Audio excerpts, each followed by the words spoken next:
Hello everyone, I welcome you all at अधिष्ठान S में आपका स्वागत है। So this is lecture number 66 of 1.5 year current affairs.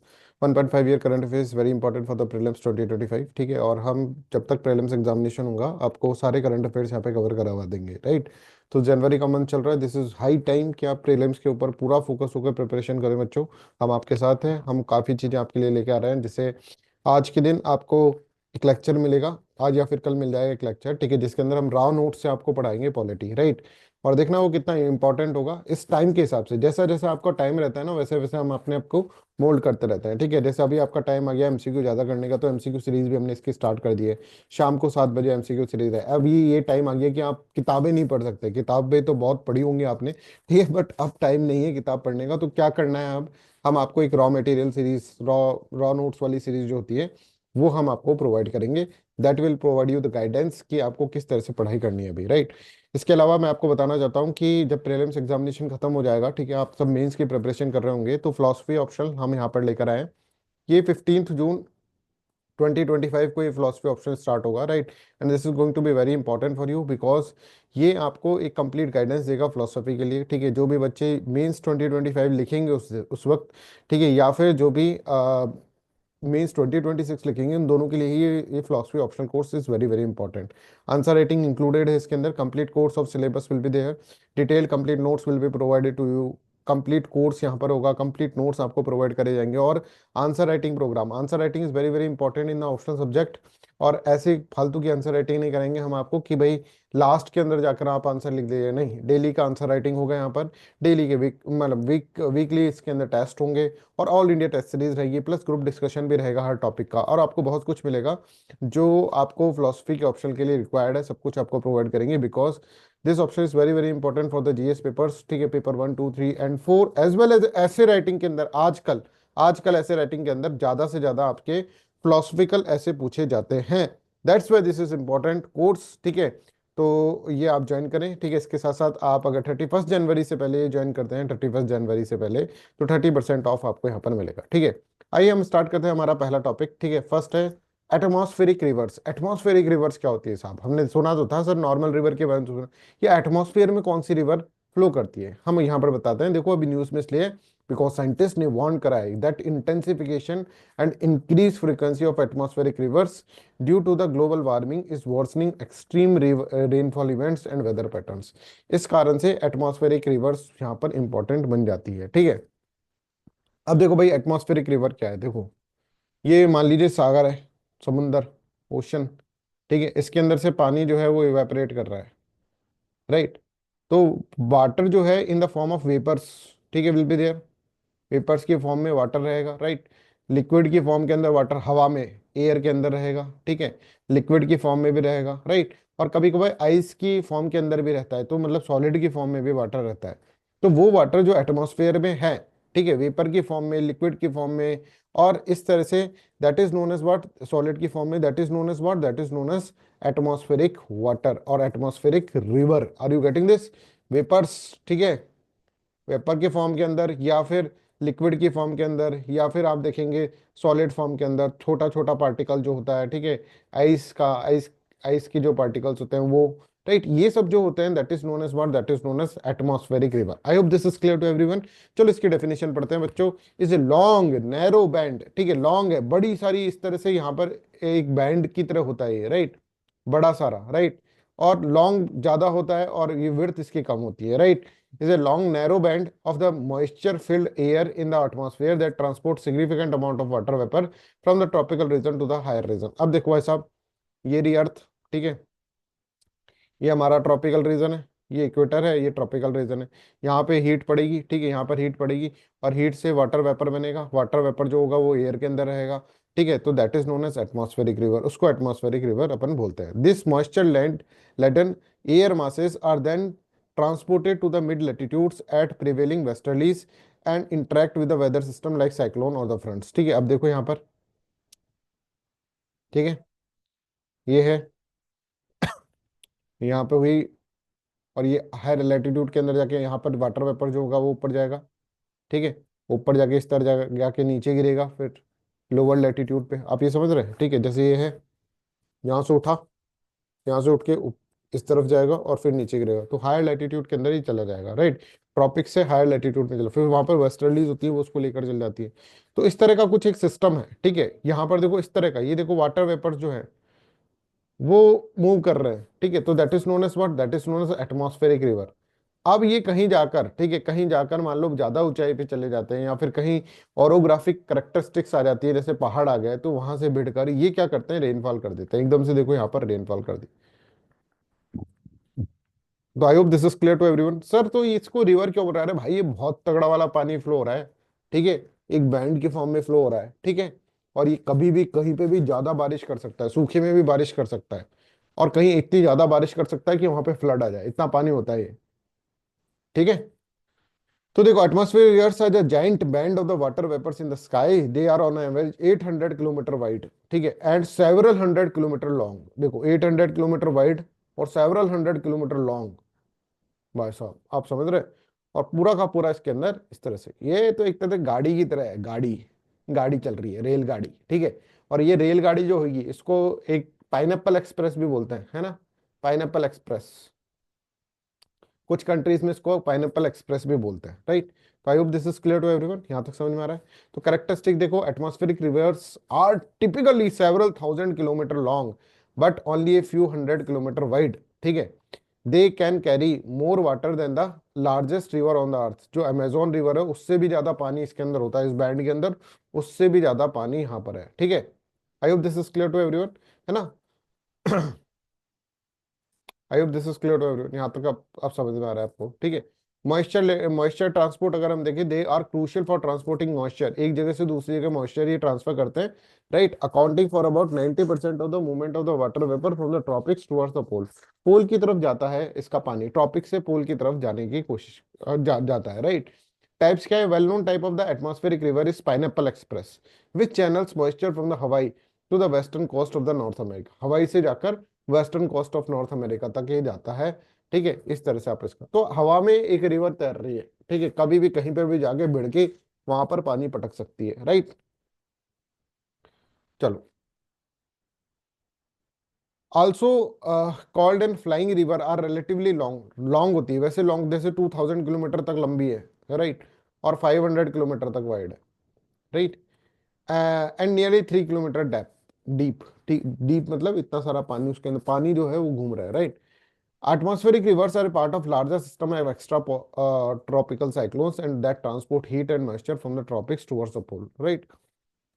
चलो, atmospheric rivers are typically located with low level jets, ठीक है, an area of strong winds। Jet से, jet जो होती है, जेट स्ट्रीम्स जो होती हैं, राइट, उनके नीचे बहती है, ठीक है। जेट स्ट्रीम मतलब अगर आप धरती से देखोगे, नॉर्थ पोल की साइड जाओगे या फिर आप सब पोलर रीजन्स में जाएंगे, तो सब पोलर जेट और पोलर जेट दो बहती है, ठीक है। जैसे मान लीजिए ये है, इससे आप रॉकेट लगाओ अपना, और यहाँ पर सब पोलर रीजन है, ठीक है, ये सब पोलर रीजन है, यहाँ से रॉकेट लगाओ ऊपर जाओ, तो 9-10 किलोमीटर के ऊपर आपको एक रिवर सिस्टम, वो एक एक विंड सिस्टम मिलेगा, है ना, जिसको अपन जेट स्ट्रीम्स बोलते हैं।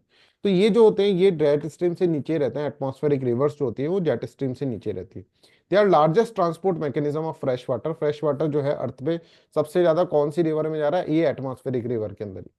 यहाँ से एक जगह से दूसरी जगह जो है फ्रेश वाटर मूव कर रहा है, ठीक है, in atmospheric river. I hope this is clear to everyone, यहाँ तक समझ में आ रहा है। Next important is simultaneous election. Simultaneous election आप देखते हैं न्यूज के अंदर है बहुत, और अभी एक नया एक्ट निकाल कर लेकर आए हैं हम, ठीक है, one nation one election bill for simultaneously election, simultaneous elections, also known as constitution 129th amendment bill, ठीक है, has been introduce in the Lok Sabha and will be review to the joint parliamentary committee, JPC के अंदर इसको भेजा गया। तो यहाँ पर वन नेशन वन इलेक्शन और साइमल्टेनियस इलेक्शन का मतलब क्या है। देखिए आप जानते हैं लोकसभा का इलेक्शन होता है, ठीक है, लोकसभा का इलेक्शन होता है, राइट, यस सर। भारत के अंदर बहुत सारी स्टेट्स हैं, अगर हम अपन देखेंगे different different states are there, तो कभी यहाँ इलेक्शन हो रहा है, कभी आप देखते हैं कभी यहाँ इलेक्शन हो रहा है, कभी यहाँ इलेक्शन हो रहा है, कभी यहाँ इलेक्शन हो रहा है, पूरे पूरे साल भर, ठीक है, कहीं ना कहीं तो इलेक्शन होते ही रहते हैं। तो इससे बहुत सारी हमारी मशीनरी भी खराब होती है और सबका ध्यान भटकता भी है, इलेक्शन के ऊपर भटक रहा है सबका ध्यान बार बार में।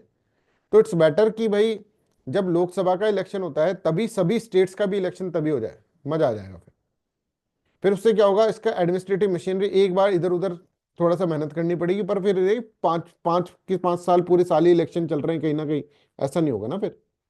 तो अभी क्या होता है, अभी जैसे लोकसभा का इलेक्शन हुआ, फिर 3-4 महीने बाद किसी और स्टेट का इलेक्शन हो जाएगा मान लीजिए, फिर किसी और स्टेट का इलेक्शन हो जाएगा, फिर किसी और स्टेट का, फिर कहीं हो सकता है असेंबली असेंबली डिसॉल्व हो जाए, फिर कोई दूसरे स्टेट का इलेक्शन हो जाए, इस तरह से इलेक्शन चलते ही रहते हैं भाई। अब इसमें लोकसभा के साथ साथ स्टेट का इलेक्शन यहाँ पर होगा। I hope this is clear to everyone, यहाँ तक समझ में आ रहा है आपको, ठीक है। तो इसके अंदर हमको कुछ अमेंडमेंट करने पड़ेंगे कॉन्स्टिट्यूशन में, ऐसे ही नहीं हो जाएगा ये। अभी लोकसभा अलग चल रही है ना, और स्टेट की असेंबलीज अलग चल रही हैं, राइट। तो देखो अभी क्या होता है कि मान लीजिए लोकसभा है, वो चल रही है अपनी, ठीक है। लोकसभा डिसॉल्व होती है तो अगले फिर 5 साल के लिए लोकसभा बनती है। अच्छा मान लीजिए लोकसभा 5 साल के लिए ये वाली बनी, पर दूसरे साल ही डिसॉल्व हो गई, तो फिर वापस से अगले 5 साल के लिए बनेगी। और इसके कारण मिसमैच हो जाता था, पहले पहले ऐसे ही होता था, पहले लोकसभा और स्टेट के इलेक्शन एक साथ होते थे, पर मिसमैच होने के कारण दिक्कत हो गई। तो ये क्यों हो रहा है मिसमैच, ये मिसमैच इसलिए हो रहा है बिकॉज 2 साल के लिए था, फिर आपने फिर वापस से 5 साल के लिए बना दी, तो ये तो आगे बढ़ गई, ये तो 7 साल तक चल जाएगी, ठीक है। और वो जो पहले वाले 5 साल तक थे स्टेट लेजिस्लेटिव, वो पीछे रह जाएंगे और फिर सब कुछ बिगड़ जाएगा। तो सबसे इंपॉर्टेंट चीज ये है कि लोकसभा जो है ना, उसका फिक्स टर्म जैसे अपन कहते हैं 5 साल के लिए, उसको अपन को फ्लेक्सिबल करना पड़ेगा। मतलब अगर मान लीजिए एक लोकसभा है, वो 2 साल के अंदर अंदर डिसॉल्व हो गई, 2 साल के अंदर अंदर उसकी नॉन कॉन्फिडेंस मोशन था तो ये खत्म हो गई, तो भाई अगली जो लोकसभा मिलेगी वो 5 साल के लिए ना बनकर 3 साल के लिए ही बने, है ना। अभी ये प्रोविजन है कि भाई 2 साल के बाद फिर वापस लोकसभा बनेगी तो वो 5 साल के लिए ही बनेगी। बट अगर हम इसके अंदर इस तरह से बदलाव करेंगे तभी जाकर साइमल्टेनियस इलेक्शन चल पाएगा। मान लीजिए आज के दिन सभी इलेक्शन सेम हो रहे हैं, ठीक है, स्टेट के भी एक ही डेट पे हो जाते हैं सारे स्टेट्स के इलेक्शंस, और जो लोकसभा का इलेक्शन है वो भी एक ही डेट पे हो जाता है, ठीक है। अब 2 साल बाद ये स्टेट तो 5 साल तक चल रही है, ये स्टेट 5 साल तक चल रही है, ये स्टेट 5 साल तक चल रही है, पर 2 साल बाद क्या हुआ, 2 साल बाद लोकसभा डिसॉल्व हो गई। अब लोकसभा डिसॉल्व होगी तो दूसरी जो लोकसभा बनेगी, ठीक है, वो 5 साल के लिए बनेगी, तो बीच में इलेक्शन यहाँ पर इनके तो हो जाएंगे, लोकसभा के नहीं हो पाएंगे। इसलिए हमको ये प्रोविजन डालना ही पड़ेगा कि अगर मान लीजिए लोकसभा 2 साल के लिए, 2 साल के अंदर अंदर डिसॉल्व हो गई है, तो अगले 3 साल के लिए लोकसभा बनेगी नेक्स्ट। इसी तरह से इन स्टेट्स के अंदर भी अपन को ये डालना पड़ेगा, है ना, कि स्टेट्स का लेजिस्लेचर्स जो है उसका 5 साल का उम्र ना होकर वो ये है कि अगर मान लीजिए क्या है कि बीच में 2 साल के अंदर डिसॉल्व हो गई, तो नेक्स्ट जो स्टेट लोकसभा बनेगी, स्टेट लेजिस्लेचर जो बनेगा, that will be for the 3 years। Are you getting this. तो हमारे कॉन्स्टिट्यूशन के अंदर कुछ आर्टिकल में हमको चेंज करना पड़ेगा। तो यहां पर देखो 83 जो आर्टिकल है, आर्टिकल 83 ऑफ द कॉन्स्टिट्यूशन, उसके अंदर ये लिख रखा है कि भाई 5 साल तक यहां पर चलेगा लोकसभा का पीरियड, ठीक है ना। तो देखो with the introduction of simultaneous election there may be situation where Lok Sabha is dissolved before the completion of its full term, ठीक है। The amendment will clearly define the unexpired term as the period between the resolution of the Lok Sabha and its full term. समझ में आ रहा है कि अगर मान लीजिए कोई 2 साल के अंदर, कोई लोकसभा जो है 5 साल के लिए होती है, पर 2 साल के अंदर ही कोई डिसॉल्व हो गई, तो आने वाला जो लोकसभा बनेगी वो 3 साल के लिए ही बनेगी, अनएक्सपायर्ड टर्म के लिए ही बनेगी, जितना एक्सपायर होने में टर्म बचा हुआ था उस टर्म्स के लिए ही लोकसभा बनेगी। फिर वापस से 5 साल बाद इलेक्शन हो। इसी तरह से सारे स्टेट लेजिस्लेटिव असेंबली भी इसी तरह से होगा। तो देखो this ensure that when the elections are held after the dissolution, dissolution के बाद जब इलेक्शंस होते हैं, राइट, तो यहाँ पर आप देखेंगे it is understood that new Lok Sabha will only serve for the unexpired period. 2 साल हो गया था, 3 साल के लिए ही नई लोकसभा बनेगी, फिर वापस से 5 साल के लिए बनेगी, ठीक है। अगर मान लो बीच में डिसॉल्व हो जाती है तो बढ़िया है, उसके बाद अनएक्सपायर्ड टर्म जो होगा उतने तक नई लोकसभा बन जाएगी। I hope you are getting my point. तो amendment to article 83 it defines unexpired terms, midterms and the general elections. It says when the Lok Sabha is dissolved before full term of 5 years as stated, period between the date of dissolutions and expiry shall be an unexpired term। ठीक है, 5 साल के लिए थी पर पहले ही dissolve हो गई, ठीक है, मान लीजिए 2 साल के अंदर डिसॉल्व हो गई, तो ये जो पीरियड होगा दैट इज अनएक्सपायर्ड टर्म, ठीक है। Pursuant to resolution in a mid term election shall take place, फिर यहाँ पर इलेक्शन होंगे, इलेक्शन होंगे तो नई जो लोकसभा बनेगी वो सिर्फ 3 साल के लिए ही बनेगी। तभी जाकर वो चीजें कंटिन्यू कर सकते हैं। इसी तरह से स्टेट लेजिस्लेटिव असेंबली के अंदर भी इसी तरह से आर्टिकल 172 होता है ऑफ इंडियन कॉन्स्टिट्यूशन, वो duration of state legislative assembly को डील करता है। तो यहाँ पर देखो स्टेट लेजिस्लेटिव असेंबली की टर्म जो होती है 5 ईयर्स होती है, बट इसमें भी हम चेंज करना पड़ेगा, अमेंडमेंट करना पड़ेगा 172 के अंदर। It defines unexpired terms and the full terms for the state legislative. यहाँ पर भी अनएक्सपायर्ड टर्म का कॉन्सेप्ट आएगा, और अनएक्सपायर्ड टर्म का कॉन्सेप्ट आएगा उसके अंदर ये रहेगा कि मान लीजिए कोई लेजिस्लेटिव असेंबली चल रही है, 2 साल के अंदर डिसॉल्व हो गई है लेजिस्लेटिव असेंबली, तो नेक्स्ट जो लेजिस्लेटिव असेंबली बनेगी वो 3 साल के लिए ही बनेगी। तो आप देख रहे हैं एक तो 83 आर्टिकल के अंदर चेंज आ रहा है, ठीक है, एक 172 आर्टिकल के अंदर अमेंडमेंट हो रहा है, राइट। एक 327 आर्टिकल के अंदर अमेंडमेंट होगा, power of parliament to make the provision with respect to the election of the legislature, ठीक है। पावर पार्लियामेंट के पास जो है, ठीक है, किसके लिए, स्टेट लेजिस्लेचर के इलेक्शंस से रिलेटेड पावर जो है उसके अंदर अमेंडमेंट करा जाएगा, ठीक है। उसके अंदर क्या अमेंडमेंट करा जाएगा, यही अमेंडमेंट करा जाएगा कि भाई स्टेट लेजिस्लेटिव असेंबली जो है, ठीक है, उसके ऊपर एक एक्ट बना रहे हैं ना अपन, one nation one election act, तो इसके अंदर फिर चेंज करा जाएगा आर्टिकल 327 ऑफ द कॉन्स्टिट्यूशन, ठीक है। उस एक्ट के अंदर, उसके अंदर लेजिस्लेचर का जो पार्लियामेंट के पास पावर, तो पार्लियामेंट का एक्ट जो बन रहा है उसके अंदर चेंज करा जाएगा, राइट। तो amendment of article 327 power the parliament to make the provision with respect to the election of the legislature. I hope this is clear to everyone, यहाँ तक सबको क्लियर है। अब भारत के अंदर पहले साइमल्टेनियस इलेक्शन ही होता था बच्चों। In India simultaneous election to the Lok Sabha and Vidhan Sabha were held in the years 1951, 52, 1957, ठीक है, 1962 एंड 1967। इसके बाद आप देखेंगे कि this cycle was disrupted due to premature dissolution of state assembly in 1968-69 के अंदर प्री मैच्योर डिसोल्यूशन हो गया था। और प्री मैच्योर डिसोल्यूशन होने के बाद 1968-69 के अंदर बहुत सारी जो होगा जो स्टेट्स के अंदर प्री मैच्योर डिसोल्यूशन होगा, और उसके कारण क्या होगा, उसके कारण आप यहाँ पर देखो कुछ स्टेट असेंबलीज को होगी वापस से, जो उनकी 5 साल की टर्म होती थी, ठीक है, उससे पहले ही वो क्या करेंगे, वो डिसॉल्व हो जाएंगी, और फिर अगले 5 साल के लिए कर दिया जाएगा, बिकॉज अनएक्सपायर्ड वाला कॉन्सेप्ट यहाँ पर नहीं था, ठीक है। तो I hope this is clear. Next is entity locker. आपने डिजी लॉकर सुना है? यस सर, डिजी लॉकर हमने सुना है, और हमारी है ना मार्कशीट से लेके सब कुछ डिजी लॉकर के अंदर है सर। क्या बात, मार्कशीट से लेके सब कुछ डिजिटल लॉकर के अंदर है, हमारा लाइसेंस, हमारा गाड़ी की आरसी, सब कुछ उसके अंदर है डिजी लॉकर में। आपको पता है सर? नहीं नहीं भाई, मेरे को तो नहीं पता। तो डिजी लॉकर इस तरह से यहाँ पर होता है, राइट, जिसके अंदर आप आधार कार्ड भी, आपका पैन कार्ड भी, आपका ड्राइविंग लाइसेंस भी, सब कुछ एक तरह से डिजिटल आपके जो भी आपके आइडेंटिफिकेशन है वो डिजिटल फॉर्म के अंदर डिजी लॉकर के अंदर रहते हैं। इसी तरह से अगर हम देखें तो एक कंपनी जो होती है, हाँ सर, कंपनी जो होती है ये भी बड़ी खतरनाक चीज है, ये इसके भी बहुत सारे डॉक्यूमेंट्स होते हैं। हाँ सर, तो एक कंपनी के लिए जैसे हमारे पास डिजी लॉकर वाली एप्लीकेशन होती है जिसमें हमारे सारा डिजिटल रिकॉर्ड्स हमारे होते हैं, ठीक है, आइडेंटिफिकेशन के, वैसे ही एंटिटी लॉकर नाम से एक नया कॉन्सेप्ट निकाला गया है। ये एक तरह से डिजिटल पब्लिक इंफ्रास्ट्रक्चर है जिसके अंदर सारे के सारे जो डेटा होगा और सारी की सारी जो फाइल्स होंगी, किसकी, एमएसएमईज की, ठीक है, या फिर कोई भी कंपनी की, राइट, तो वो कंपनी की सारी फाइल्स, सारे का सारा डेटा जो होगा, ठीक है, सारी की सारी आइडेंटिफिकेशंस, सब कुछ उसके अंदर डाला जाएगा। तो देखो एक तरह से ये क्या है, real time document access, 8 GB cloud storage will be there, digital signature authentication to reduce overhead, speed of the process and boost the business efficiency. आपको मान लीजिए आपने कोई कंपनी खोली, अब कंपनी खोली भाई साहब, आप उसका जो कंपनी का जो डॉक्यूमेंट्स होता है, ठीक है, वही आपको मिल नहीं रहा है, कहाँ गया कंपनी का रजिस्ट्रेशन सर्टिफिकेट, ठीक है। तो इसीलिए आपको ऐसे भुलक्कड़ लोगों के लिए ही एंटिटी लॉकर का कॉन्सेप्ट आया है कि सारे के सारे जो पेपर्स होते हैं कंपनी के इस लॉकर के अंदर रहेंगे, है ना। ये कॉन्सेप्ट डिजिटल लॉकर जो होते हैं, हमारे जो डॉक्यूमेंट्स हैं वो हम डिजिटल लॉकर में रखते हैं, एंटिटी लॉकर में कंपनी के जो डॉक्यूमेंट्स हैं वो एंटिटी लॉकर के अंदर रखे जाएंगे। The national e governance division under the ministry of electronics and technology has developed entity locker. इन्होंने एंटिटी लॉकर को डेवलप करा है, राइट। तो देखो, is a screen cloud based solution that simplifies storage, sharing and verification document for a large और wide range of entities including large organisations, corporations, MSMEs, trust, startup, society. ये सब अपने documents जो हैं वो डिजिटल प्लेटफॉर्म पे क्या कर सकते हैं, अपलोड कर सकते हैं एंटिटी लॉकर पर। The platform is a critical component of India's digital public infrastructure aligning with the vision of the union budget 24-25, right. Entity locker is built on a robust technology framework that integrates with multiple government and the regulatory systems.